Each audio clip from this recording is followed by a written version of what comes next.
Welcome back to Smart Life. I'm Dr. Gina. There are a lot of problems plaguing our universities today, and the university president at Western Washington University says the big problem at his institution of higher learning is the large number of white people, and he wants to fix that. Alfonzo Rachel has a few things to say about that, and he joins us here today. Alfonzo Rachel, welcome to Smart Life. Hey, Gina, how you doing, buddy? It's good to have you. Good to have you. Now, what do you make of this guy saying we need less white people? How is that not racist? It is definitely racist, and if he wants to fix the problem, I think he took a turn in the wrong direction. He just made the problem worse by saying that, that's for sure. How does it make it worse? Explain that. Well, it makes it worse because, well, first up, if he does want to fix the problem, let me say this. I saw an interview, and they did interview, they found a black girl on the campus. They found one. And if he wants to fix the problem, maybe he ought to start by asking her, how did you get here? She might say something like, well, I worked hard. I kept my grade point average up. I did what was necessary to be able to qualify for this school.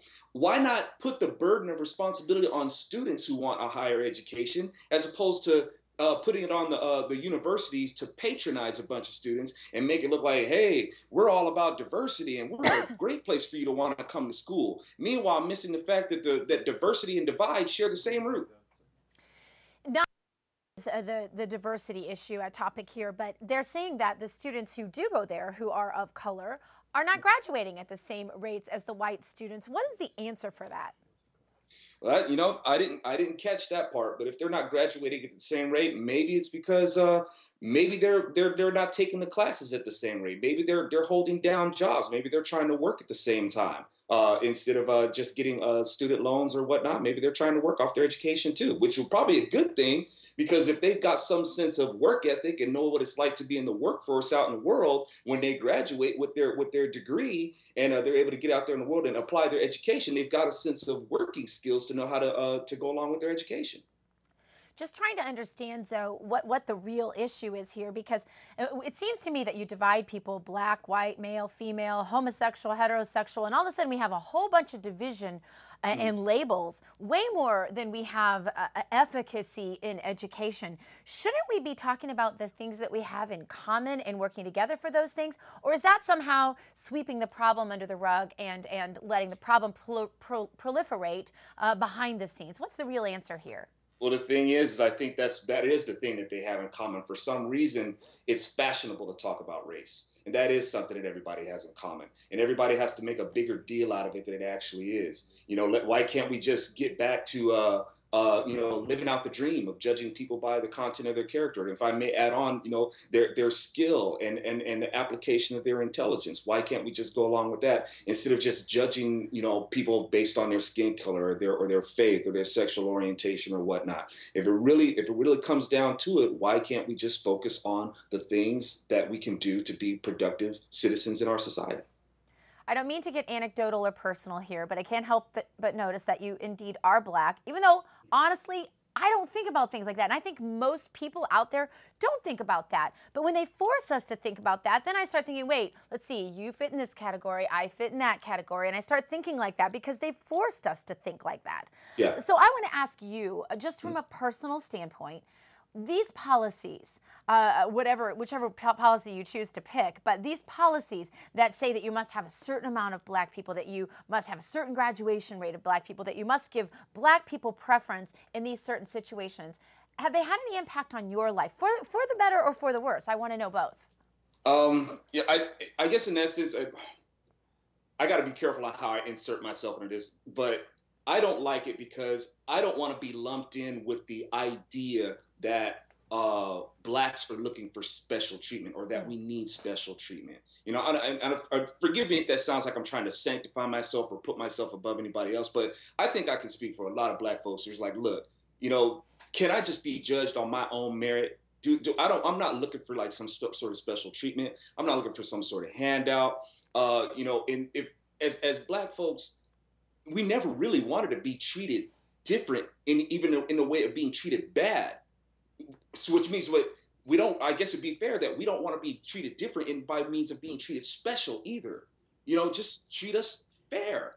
You we just And I we're and I hear Americans. you on this, though. I hear you, but I went through spent way too much time in liberal indoctrination facilities called Mm, universities, and I always heard this institutional racism thing, mm, and then you've got the whole issue of reparation. I mean, we did have slavery in this country, and I don't think anybody wants to hide from that. For me, I'm one of those people that likes to discuss these things right out in the open in the most honest way I know how, because I feel like that's where the civil discourse can take place, and we can come up with solutions rather than divisions and complaints.